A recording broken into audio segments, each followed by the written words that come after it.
Deuxième dossier à la une ce matin, Paris 2024 qui part à la recherche de ses futurs bénévoles. L'organisation des JO multiplie en ce moment les stages auprès des élèves de 3e en Ile-de-France.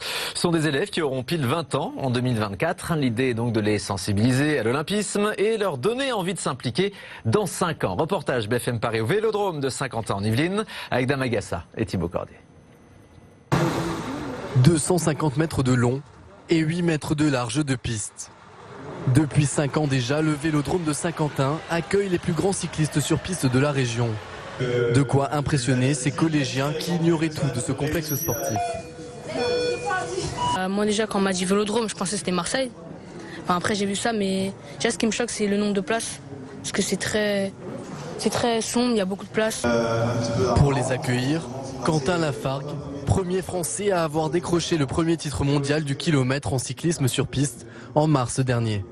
Moi je suis rentré en structure fédérale, j'avais 15 ans, j'étais en seconde. J'ai beaucoup aimé quand ils ont parlé du métier de cycliste sur piste, parce que je ne connaissais pas du tout ce métier.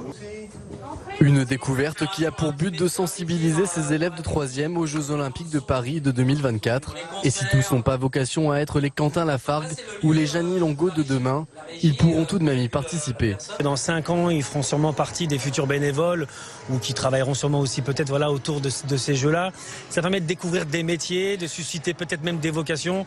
Seuls 150 élèves d'Île-de-France ont participé à ce stage de découverte. Mais la région voit plus grand. Elle souhaite atteindre les 1000 stagiaires par an.